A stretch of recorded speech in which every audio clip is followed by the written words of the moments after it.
Eu trouxe aqui para vocês a importância da gente refletir um pouquinho sobre os números da obesidade no Brasil.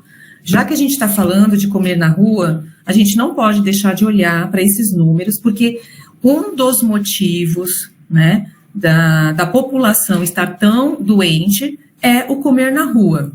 Então, por exemplo, quando eu saio da minha casa e eu pego ônibus, eu pego metrô, principalmente metrô, né, o que eu vejo? As pessoas comendo o tempo todo na rua. Então, entre um trabalho e outro, tá comendo ali a coxinha, o salgado, desce as escadas do metrô correndo, né, tomando um café que não deu tempo de tomar em casa. Então, as pessoas comem na rua, né, é uma prática que acontece muito. E eu observo que na área de saúde, isso é muito presente, porque principalmente quem tem mais de um emprego, né, trabalha em hospitais, mesmo que seja na área administrativa, mas tem essa questão relacionada ao comer entre um trabalho e outro, né? Ou se não, sai do trabalho e come alguma coisa na rua até chegar em casa porque a fome é muito grande. Então, essas práticas, esses comportamentos, têm trazido esses números aqui do excesso de peso e da obesidade que cada vez mais está aumentando aí no Brasil, né? Então, a gente tem hoje aqui, pessoal, 55% aí, né, da população com IMC maior que 25, quer dizer, com sobrepeso, sendo que os homens estão liderando aqui, com 57%, e as mulheres com quase 54% aí, com grau de sobrepeso. E a obesidade, a gente já tem aqui quase 20% da população aí acima do peso, que é um IMC maior que 30, tá? Sendo que nesse caso da obesidade, as mulheres estão aí dominando, né, com quase 21%. Então, o que eu observo, se eu trazer esses números para dentro da FIDE, pelo tempo que eu estou com vocês aqui fazendo os atendimentos, esses números, eles batem com o que eu tenho visto nas consultas, tá? Então, eu vejo que na questão do sobrepeso, eu vejo realmente os homens aparecendo mais nessa busca, e em relação à obesidade, o número de mulheres sempre prevalece. E aí, o que eu vejo na diferença desse comportamento? Que os homens, eles começam a fazer uma mudança alimentar e a gente vê um resultado rápido, então eles conseguem reduzir esse sobrepeso de uma forma mais eficiente para não chegar aí na obesidade. Só que também, claro, tem as vantagens metabólicas, né? Tem a questão comportamental, mas tem também as vantagens metabólicas e hormonais, que o homem perde peso com mais facilidade. E as mulheres têm uma tendência maior a irem para o grau de obesidade por conta da vida mais estressante que estão levando e da sobrecarga também de trabalho, né, de uma jornada dupla e às vezes tripla, e não conseguem também desenvolver o autocuidado. Então, esses números aí, eles têm batido com o que eu tenho visto na FIDE, tá? É para vocês pensarem e refletirem um pouquinho sobre esses números. E aí, eu gostaria de falar um pouquinho para vocês sobre a questão do IMC, que é um cálculo que a gente faz nas consultas, mas eu tenho certeza que todo mundo um dia já fez esse cálculo, né, sozinha.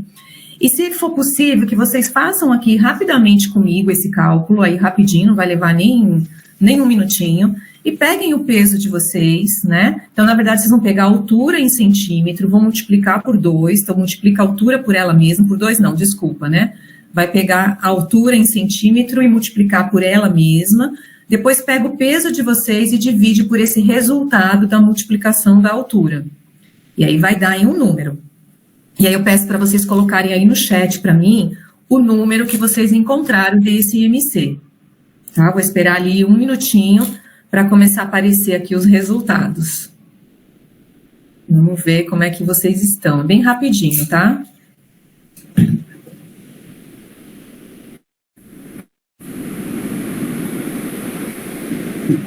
Refez o seu?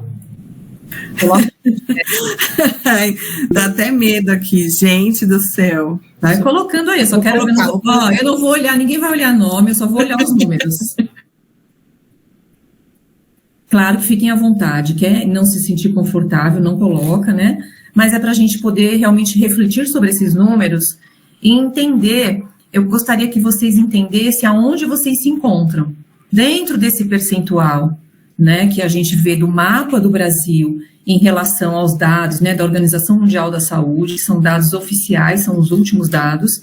Eu gostaria que vocês se enxergassem, colocassem esse número para entender aonde será que eu faço parte desse número?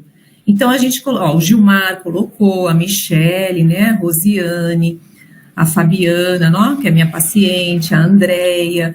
Então, assim, vocês fazendo esse cálculo, aonde é que vocês se encontram? Então, eu vou colocar aqui o resultado para vocês pensarem. Eu tenho aqui, ó, o peso, para ele ser considerado normal, ele tem que ficar entre 18,5 e 24,9. Né? Acima de 25 eu já tenho aí o sobrepeso, que é o excesso de peso, que hoje mais de 55% da população está nessa faixa. Tá?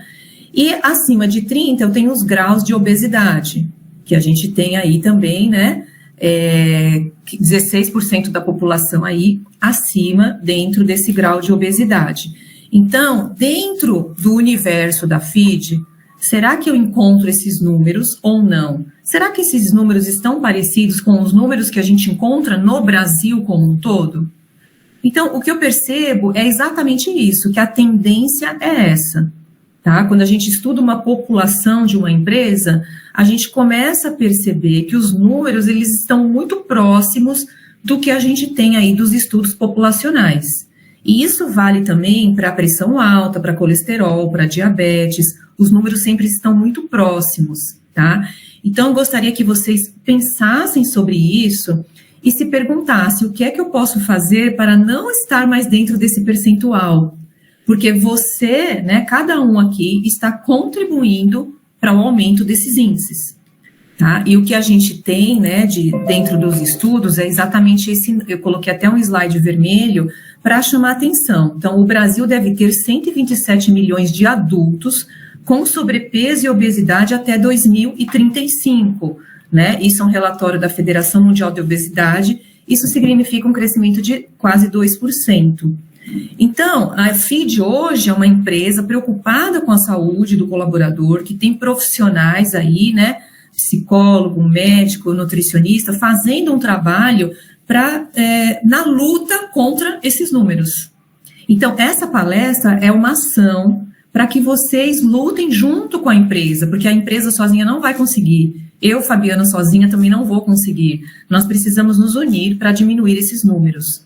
Então, vocês estão dentro, né, dessa causa mundial para que a gente consiga fazer isso juntos, tá bom? Então, gostaria, já comecei a palestra trazendo uma reflexão, né? Então, a gente fala, né, vamos falar sobre o que comer na rua, o que comer fora de casa. Mas a gente precisa entender que são os nossos comportamentos, seja comer em casa ou na rua, que estão aumentando esses números. Né? E a gente tem ações hoje de grandes profissionais e muitas empresas trabalhando para isso, e a gente precisa que vocês se fortaleçam cada vez mais para lutar contra esses números. Tá? Eu gostaria de pedir isso para vocês. E aí, pessoal, olha só, uma das coisas que gera muita polêmica, vamos dizer assim, né? Por que é tão bom comer na rua? Por que é tão bom, né, comer entre pessoas, na vida social? E uma das coisas que eu quero discutir com vocês, assim, para que vocês entendam por que é tão bom, mas que a gente pode fazer desse prazer algo um pouco diferente, é quando a gente fala do comer disfuncional. Tá? Comer disfuncional, o próprio nome diz, é comer de uma forma equivocada. Né? O objetivo da comida é fazer uma nutrição, trazer vitaminas, minerais, nutrir o nosso corpo, para que a gente possa ter uma vida saudável, para que a gente possa ter energia, tanto para realizar nossas atividades, como também para os nossos órgãos funcionar de forma correta. Mas, para que isso aconteça, a gente precisa colocar cada coisa no seu lugar. E se a comida estiver fora do lugar dela, ela passa a ter o quê? Um comportamento disfuncional, né? Ao invés de trazer coisas positivas, que é o papel da comida, ela passa a trazer algo disfuncional para o nosso corpo, que é o quê? O adoecimento, o sobrepeso, a obesidade e as doenças que vão vir aí associadas a todo esse processo. Então, se alguém já esteve aqui em alguma palestra minha, eu já comentei algo sobre isso, mas eu achei importante trazer hoje. Então, eu tenho essa pirâmide aqui, que inclusive tem aqui o link dela, depois se vocês quiserem ler de forma mais aprofundada, né? que é um estudo que foi realizado para entender quais são as necessidades básicas de nós, seres humanos. Tudo que está aqui na base da pirâmide é aquilo que é essencial para que a gente possa ter uma vida, né? Respirar, comer, beber água, né? O sono adequado, a nossa parte de homeostase, que é como funciona ali toda a parte hormonal do nosso corpo e tudo mais, o sexo, né? E toda a excreção, né? Urina e fezes. Então, esse funcionamento, o que entra e o que sai do nosso corpo, ele tem a ver com a nossa fisiologia, são as nossas necessidades fisiológicas, tá? E depois disso vem a segurança, né? Que nós precisamos de emprego, né, para nos sentir seguros, nós precisamos andar na rua com mais segurança, né, segurança da nossa família, nós precisamos ter saúde para nos sentir seguros também. Depois disso vem o quê? O amor, o relacionamento, que tem a ver com a família, com as amizades, com pessoas que nos relacionamos, a nossa questão com autoestima, que é a nossa confiança, a forma que nós nos olhamos, né, o respeito ao próximo, o respeito a si mesmo. E, por último, a realização pessoal. Para que a gente consiga ter realização pessoal, é necessário seguir essa ordem, né, das nossas necessidades de prazer, tá? Quando a gente coloca a comida, porque, olha, a comida, ela é uma necessidade da base da pirâmide, que é uma necessidade essencial para a sobrevivência. Quando eu coloco a comida no lugar do amor, no lugar do relacionamento, no lugar da realização pessoal, da realização profissional, da alegria, da tristeza e da frustração, eu estou colocando a comida em outra área da minha vida e não na parte fisiológica, que é a base da sobrevivência. E é por isso que ela se torna disfuncional. Então, eu uso a comida para nutrir, por exemplo, a baixa autoestima. Eu uso a comida para me divertir com os meus amigos, no cinema, no shopping, seja onde for, porque eu estou triste, eu estou deprimida, eu estou solitária, né? Eu tenho muitas pessoas que relatam a solidão e que a comida é a companhia, né? Eu vivo muito só, eu já ouvi muito essa frase. Então, a minha única companhia é a comida. Eu saio no final de semana sozinha para comer algo na rua, para me dar isso de presente, né? Para me dar um agrado.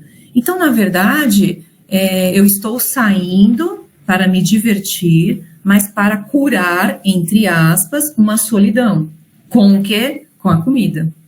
Porque apenas o lazer e a diversão não está sendo suficiente, né? Para trazer aí esse processo de conforto, vamos dizer assim, para as pessoas.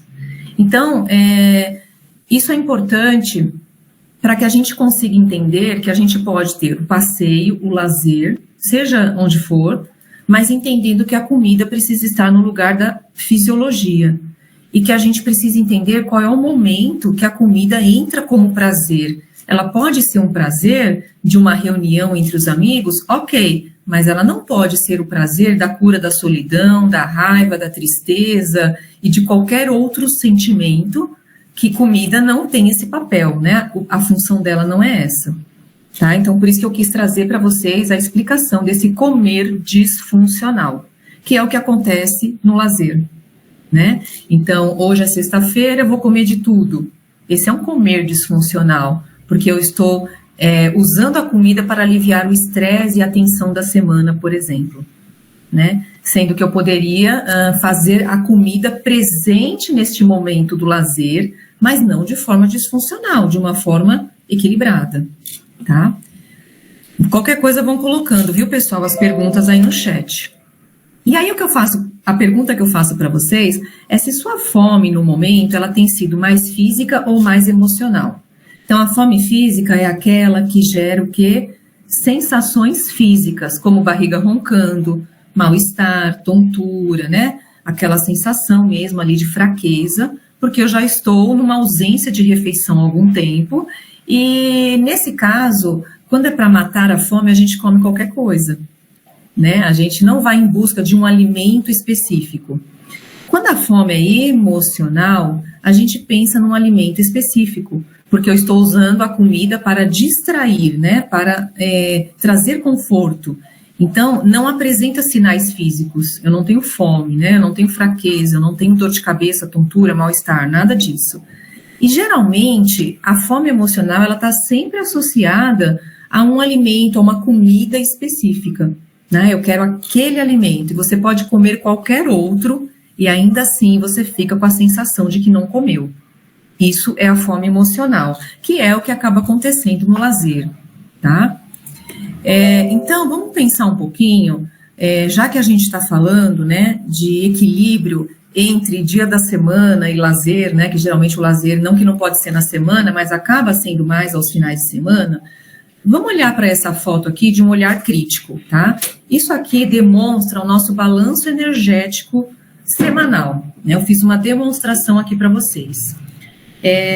Todos nós, pessoal, temos uma taxa de metabolismo basal. O que é isso? É a quantidade de calorias que nós precisamos diariamente para sobreviver. Quando eu expliquei para vocês a fome fisiológica, é isso. Existe um cálculo, né, que faz assim, determina as nossas calorias diárias para atender a questão fisiológica em relação à comida. Então, aqui mostra para vocês que eu tenho uma pessoa que, fazendo esse cálculo, ela tem que consumir 1.800 calorias, tá? Então, ela está lá. Claro que eu não estou dizendo precisão, é uma média. Então, eu sei, vamos supor, eu fiz meu cálculo e sei que eu tenho que consumir uma média de 1.800 calorias por dia. Aí, na segunda, tá tudo bem. Eu faço minha alimentação balanceada na terça, na quarta, na quinta, tá vendo? E na sexta, eu falei assim, vou fazer tudo certinho durante o dia, mas à noite aqui, ó, eu vou tomar, né, um chopp e vou comer uma fatia de pizza. Depois que eu saí do trabalho, fui pro happy hour e fiz isso. Então, eu aumentei a minha densidade calórica para 2.200. Chegou no sábado, né, aí eu já acordei, já comecei comendo tudo errado, né, então comi lanches e assim vai. E eu aumentei minha densidade aí para 3.000 calorias e domingo também. Se vocês pegarem essa média aqui, então são 7 dias, somar essas calorias e dividir por 7, a gente tem uma média semanal de 2.200 calorias. Então, isso significa que a minha média semanal ficou 400 calorias acima do meu basal, do mínimo que eu preciso. O que vai acontecer com essas 400 calorias? Existem algumas possibilidades. Se eu sou uma pessoa muito ativa e eu gasto energia suficiente para isso, né, faço atividade física e tudo mais, eu posso ter uma compensação entre o que entrou e o que saiu. Então, entrou X calorias, mas eu gastei XXX calorias.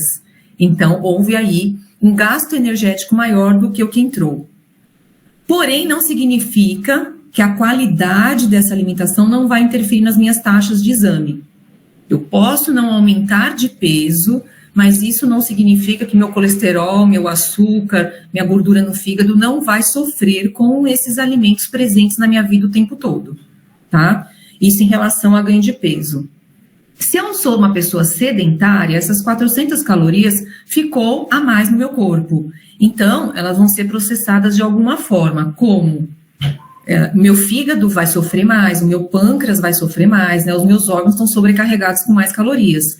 E isso vai se transformando em gordura no meu corpo cada vez que eu aumento o meu balanço energético. Então, pessoal, esqueçam esse negócio. Mas na segunda eu compenso. Então, quando chegar na segunda-feira, eu vou consumir 1.500 calorias. Porque daí eu vou reduzir 400, mais um pouquinho do que eu comia mais. Não vai ter efeito, porque o corpo ele tem uma taxa basal diária. Aquilo que você consumiu a mais, naquele dia será processado pelo corpo de alguma forma. Vai ser acumulado, porque o corpo não vai ficar dando conta dessa caloria a mais o tempo todo. Então, ele vai guardar em forma de gordura no fígado. Ele vai fazer seu pâncreas trabalhar mais para você não ficar diabético, porque vai ter muito açúcar, muito doce na corrente sanguínea, né, da festa do domingo, da festa do sábado, da farra da sexta, é muito açúcar circulante, tá? Então, tirem da cabeça essa coisa de, eu como mais hoje, mas amanhã eu como menos. Isso não vai fazer com que vocês tenham uma saúde equilibrada. tá? E eu vou explicar para vocês, porque eu sei que vai surgir a pergunta, então eu nunca posso comer a mais? Calma que eu vou chegar lá, tá? Senão seria muito radical, né? A Renata tá até rindo. Meu Deus, mas então eu nunca vou poder comer um chopinho? Calma. Isso é para a gente entender o balanço geral do corpo e entender que fazer compensações não está ajudando ao equilíbrio da saúde, tá bom? Deixa eu passar aqui para o próximo. Aqui, quem tiver curiosidade de calcular o seu balanço energético, é interessante. É um cálculo simples, tá bom? Que vocês, é tipo o MC, que dá para vocês fazerem. E eu coloquei aqui a fórmula para os homens e a fórmula para as mulheres. Essa é uma forma prática de calcular o nosso balanço energético. A nutricionista tem outras formas de calcular, né? A gente tem fórmulas mais avançadas, mas essa aqui é uma básica, que dá para você ter uma ideia. E é bem simples de fazer, é só seguir aqui a regrinha de matemática e fazer o cálculo, tá? Você só vai precisar da sua idade, do seu peso e da sua altura. E aí, depois que você achar o resultado, você vai multiplicar pelo seu fator de atividade. Então, por exemplo, se você é uma pessoa sedentária, você vai pegar o resultado dessa fórmula e multiplicar por 1,2. Se você é pouco ativo, você vai multiplicar por 1,375. Por quê? É o que eu falei, se você é uma pessoa que gasta uma energia a mais, isso te permite comer um pouquinho a mais, porque aí existe aí um balanço energético, tá bom? Se alguém quiser fazer também, colocar no chat, é super legal também para a gente depois falar um pouquinho sobre isso, né? Mas depois vocês vão receber esse material, vocês podem calcular também. E aqui, olha só, então agora vamos falar também, falamos um pouco aí de toda a parte, né? Entendemos o nosso peso, já entendemos se estamos no peso normal, no sobrepeso, na obesidade. Falamos um pouquinho sobre a relação da comida com o prazer e a forma da gente colocar a comida no lugar certo, mesmo tendo prazer em passear, em sair, se divertir. Falamos que temos um cálculo energético basal, né, ali do dia, e que não adianta fazer compensações, tá?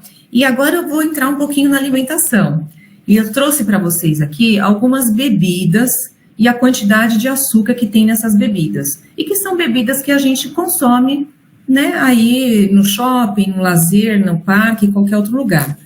Então, por exemplo, o chá gelado, esses chás de latinha, né, chás de latinha, de garrafinha, é algo que eu vejo que aumentou demais o consumo. E que as pessoas falam assim para mim, mas é chá, tá? Mas eu quero que vocês comecem a olhar que é chá, mas ele é adoçado. Então, eu tenho aqui, ó, em 200 ml de chá, eu tenho 1,5 colher de sopa de açúcar, tá? Então, nossa, mas é chá? Sim, mas é um produto industrializado e tem açúcar. Fabi, mas o chá tá dizendo que é 0. Tá, se todo chá que falar que é 0, eu vou pedir para vocês olharem naquela parte dos ingredientes e que vocês olhem se esse chá tem maltodextrina, tá? Vou até escrever aqui no chat esse nome. Ó, maltodextrina. Anotem esse nomezinho aí, tá? No banco de notas aí do celular de vocês. A maltodextrina, ele é um aditivo alimentar utilizado em bebidas para adoçar bebidas dietéticas, entre aspas, porque a maltodextrina é um carboidrato que também se transforma em glicose na corrente sanguínea. Então, a maltodextrina não é o açúcar da cana-de-açúcar, tá? Mas é um produto altamente refinado, que passou por um processo industrial, para chegar, né, nesse produto final, é um pó bem branquinho, parece um cal, né, de tão branquinho que ele é, e ele adoça muitas das bebidas dietéticas. Então, se tem maltodextrina, tem um açúcar disfarçado. E geralmente as bebidas dietéticas têm adoçante e maltodextrina, para equilibrar o sabor, porque o adoçante traz o sabor amargo, né, aquele sabor residual. Já a maltodextrina não vai deixar isso acontecer. Então, a indústria faz um equilíbrio para conseguir o sabor bom, né? O chá ficar gostoso. Então, fiquem atentos a isso nas bebidas. Aí eu tenho aqui os energéticos. Gente, é uma febre de energético, né? Eu já nem sei mais quantas marcas existem, porque antigamente só se falava de uma ou duas, agora é infinitas marcas. Os energéticos, eles são lotados de açúcar, tá? Um copo de 200 ml tem 2 colheres de sopa de açúcar. Eu tenho latinhas de energético de 500 ml. Então, isso significa quase 6 colheres de açúcar em uma latinha de 500 ml de energético. E essa latinha, ela vai vir junto do quê? Muitas vezes da bebida alcoólica. Então, olha o teor calórico gigantesco que eu estou colocando numa bebida. Eu estou juntando a densidade calórica do álcool, né, uma cerveja, uma vodka, seja o que for, junto com o energético. O Anderson ficou até assustado aqui, colocou a carinha, meu Deus, que ele deve estar bebendo energético com bebida. Não é, Anderson? Tá vendo? É assim que a gente pega. Então, isso aí, pessoal, é algo que os estudos têm mostrado que os energéticos eles estão contribuindo diretamente para a obesidade na adolescência. E a gente tem hoje um número assustador de adolescentes obesos, coisa que não se via antigamente. Está aumentando cada vez mais, porque os adolescentes estão tomando muito energético, né? E tá bom? Então, por favor, tenham atenção a isso. Bebida láctea são essas bebidas que fala assim, que parecem umas vitaminas, tem de várias marcas, né? Que tem leite misturado com alguma coisa, né? Elas chegam a ter até 3 colheres de sopa dentro delas. Achocolatado de caixinha. Não é só criança que bebe, eu sei disso. Adulto adora chocolatado de caixinha, o famoso todinho e sei lá mais as outras marcas que existem aí. E eu vejo na rua a mulherada, principalmente a mulherada, viu? Tomando aí o todinho, né? Então isso aí também, olha, 3 colheres de sopa em 200 ml, que é uma caixinha desse todinho. Refrigerante, 4 colheres de sopa numa lata. Então quando você toma um Guaraná, uma Coca-Cola normal, você tem aí 4 colheres de sopa, e a dietética, você tem o excesso de aditivos químicos e adoçante, tá? Então, eu não vou falar, mas então qual que é menos pior? Gente, nenhuma é menos pior, porque você tem na dietética o dobro de aditivos do que você tem no refrigerante com açúcar, então se torna nocivo da mesma forma. Milkshake, né? Geralmente a gente chega no shopping, nesse Mac e todos os outros aí, que a gente pode falar nome, né, Rede? Não tem problema não, né? Tá. E o que acontece? Você chega para pedir um milkshake, o que eles falam? Ah, mas R$1, você não quer levar o de 500 ml? Não é assim? Né? Então, quando você olha o preço, o valor, você fala, nossa, vou levar o de 500 ml por conta de R$1, compensa. Mas por que nessa hora você não pensa na sua saúde? Por que nessa hora você pensa na compensação financeira? Claro que financeiramente compensa, né? Mas e para a sua saúde, compensa? Tá? Então, começar a pensar sobre isso. Ó, 5 colheres de sopa no milkshake. O suco de caixinha, gente, 5 colheres de sopa, é outra febre, né? O suco de caixinha. E esse suco em pó é aqueles famosos Tang, Clyde e todos os outros que tem aí. Um pacotinho desse, que tem 105 gramas, tem 10 colheres de sopa de açúcar. Então, isso é muito grave, porque muitas pessoas tomam isso como refresco em casa, né? Prepara o pacotinho todo, faz, né, ali mexe e vai tomando ao longo do dia. E fiquem atentos a essas refresqueiras que tem, assim, em restaurantes de shopping, que fica aquele suco rodando, porque muito desses lugares colocam o suco de pozinho. Tá? Então, tenham muita atenção nisso para não sair, né? Porque geralmente é assim, você compra o lanche e ganha o suquinho, né? Principalmente quando é alimentação na rua, nesses quiosques. E, geral, o suquinho, gente, não se iludam, é suco de pozinho, porque senão essa pessoa não conseguiria ganhar dinheiro no final do mês se ela fosse dar suco natural para todo mundo, se a pessoa comprasse, né, o churrasquinho grego com suco. A pessoa não ia ganhar dinheiro. O suco é o Tang, é esse envelopezinho de R$2, tá? Aqui também eu trouxe alguns outros alimentos também que tem açúcar, tá vendo? Ó, gelatina,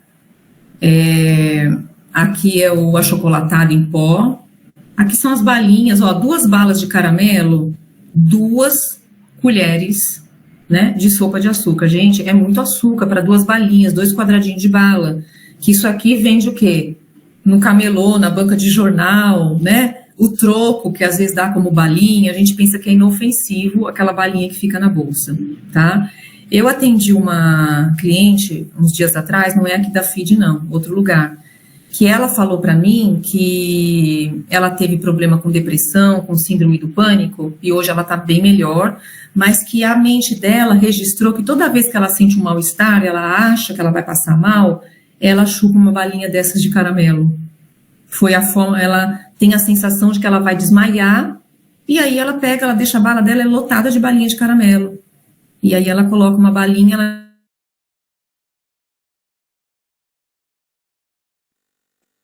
É uma sensação, né, que tem a ver com questões emocionais. Quantas balinhas ela vem chupando aí, ó, ao longo do processo dela, na cura, né, na busca do equilíbrio de uma síndrome do pânico, tá? Gente, barrinha de cereal, cuidado, porque é um alimento que tem açúcar, tá vendo? Aqui é uma colher. Isso aqui são essas fatias de bolo que a gente vê pronta, né, por aí, compra aquelas, não sei se aonde vocês trabalham, aí nos hospitais, nas unidades, às vezes tem aquelas moças que ficam na rua, que vendem o bolo com café com leite, tem muito isso aqui em São Paulo, né, nas saídas do metrô, tenho certeza que muitos de vocês encontram, né, essas pessoas, aquelas fatias de bolo ali, uma fatia de bolo tem em torno de uma colher de sopa de açúcar.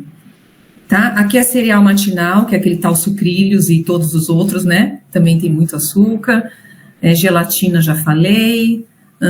Aqui, gente, é o iogurte de frutas. Esses iogurte, assim, eu não estou falando dos iogurte desnatado e sem açúcar. Esse iogurte padrão, tipo Danone, né? Aqueles grandão, que geralmente tem até o preço melhor. Ou aqueles potinhos de 150 gramas, que vem 6, assim, né? Eles, né, em torno de um potinho daquele tem 2 colheres de sopa de açúcar, tá? E o refrigerante já falei, tá bom? Então, olha quanto açúcar, veja aí quanto açúcar vocês estão consumindo em alguns alimentos aqui que eu trouxe. Isso aqui é para vocês conseguirem identificar o que comprar na rua, tá? Então, pela Organização Mundial da Saúde, a gente tem um guia que chama Guia Alimentar, tá? Até depois, Renata, se você quiser me pedir, esse guia alimentar, ele está na internet e todo mundo tem acesso, tá? É um guia da população brasileira. E lá explica a classificação dos alimentos. O que é um alimento in natura, o que é um processado e o que é um ultraprocessado. Então, alimento in natura é um alimento como o nome diz, né? É a comida de verdade, né? Então, as frutas, os vegetais, a carne, o frango, o peixe...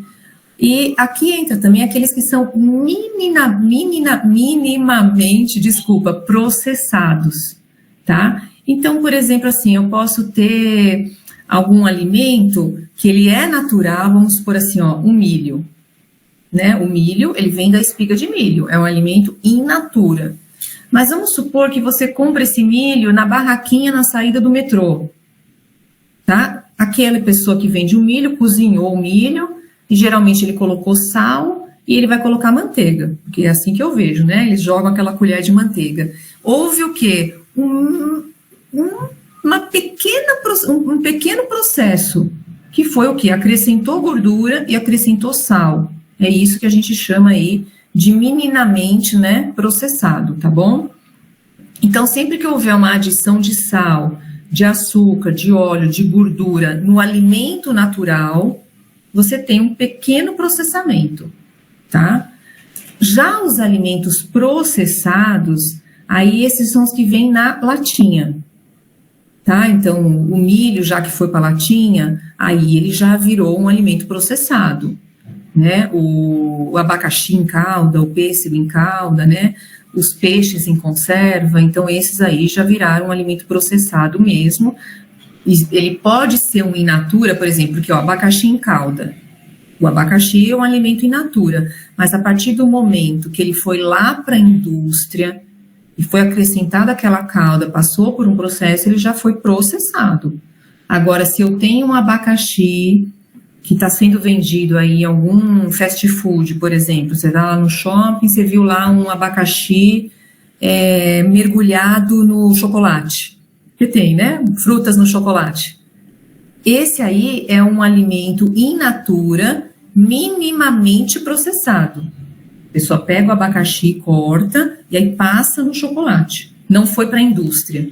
Só quando vai para a indústria que vira processado.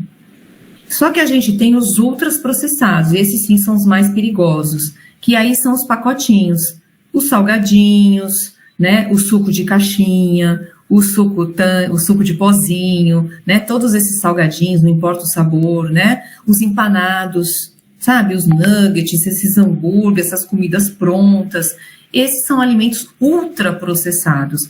Esses são os alimentos mais perigosos para a nossa saúde e que facilmente são adquiridos na rua. São mais baratos e geralmente são alimentos que fazem parte do passeio do brasileiro, né?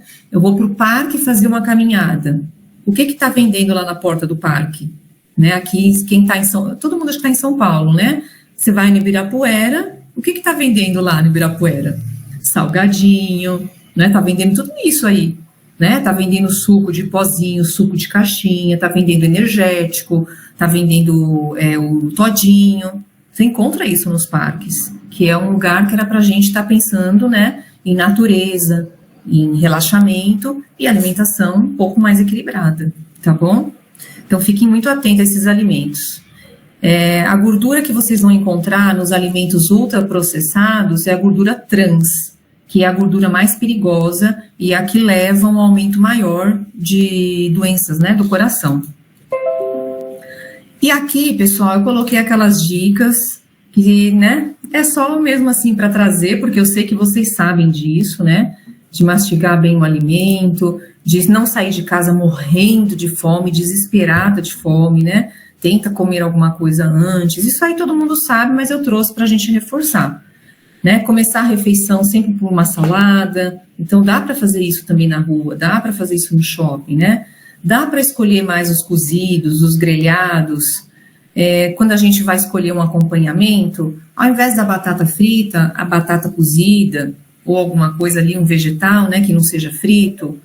Na sobremesa, né, entre um sorvete de creme e um sorvete de frutas, vamos buscar um sorvete de fruta, mas não vamos deixar de comer a sobremesa, né? É melhor eu comer uma fruta dessa banhadinha, vamos supor, né, no chocolate, do que um milkshake, do que uma casquinha, dessas casquinhas aí, né, de R$2, R$3.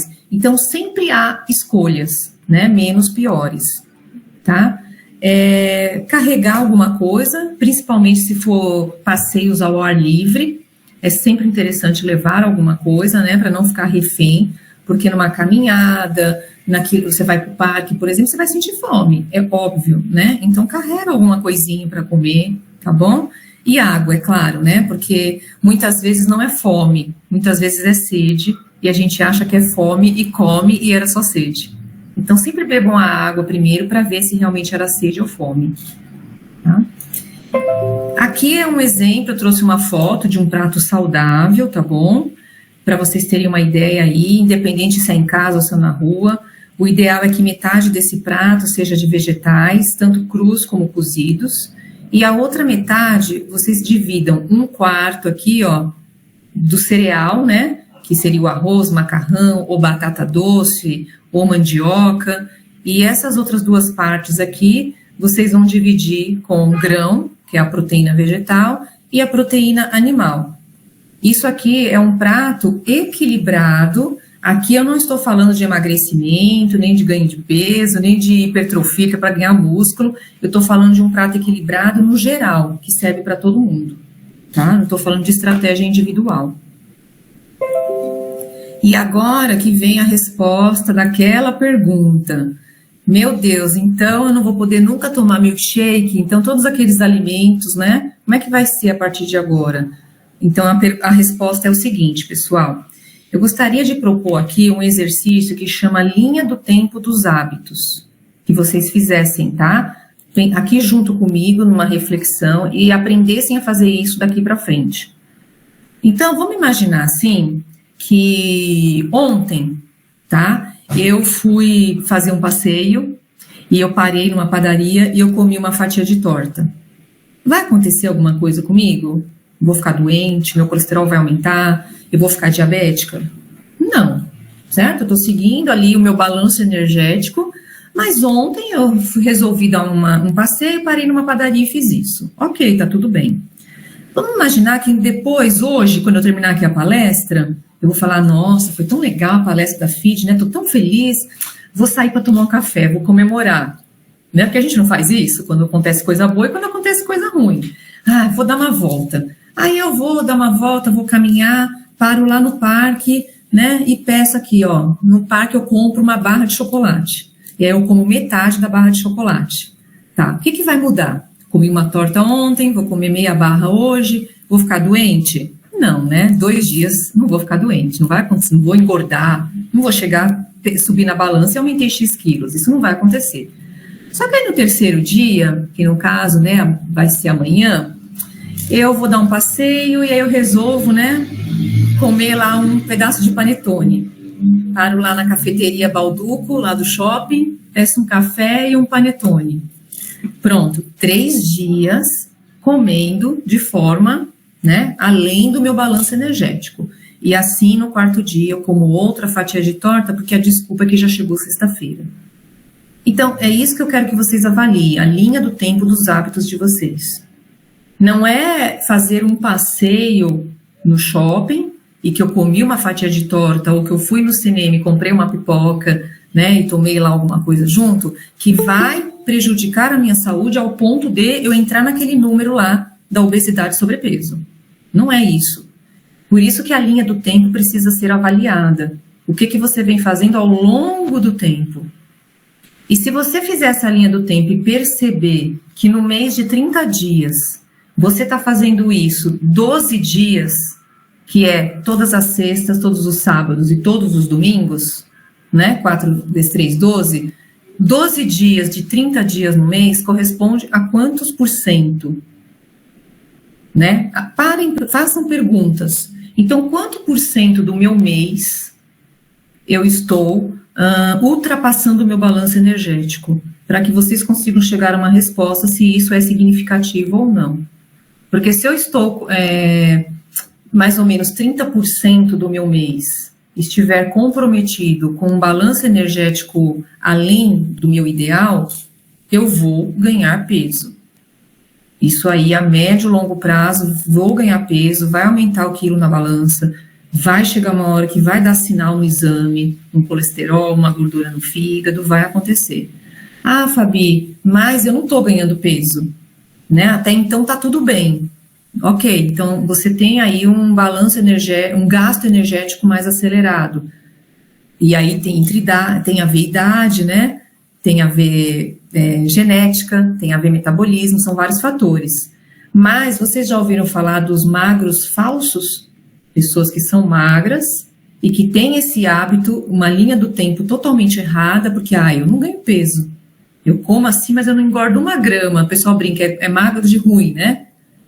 Essa pessoa, com uma hora, né, com a médio e longo prazo, ela vai fazer um exame e a gente vai entender por que é um magro falso. Magro por fora, mas gordo por dentro, né? Porque tem colesterol alto, tem gordura no fígado. Eu tenho várias pessoas aqui na FID e também em outros lugares que eu acompanho que são magros, mas que tem gordura no fígado, né? A gordura no fígado tem sido aí uma das doenças que tem crescido de forma drástica, né? Tá crescendo muito.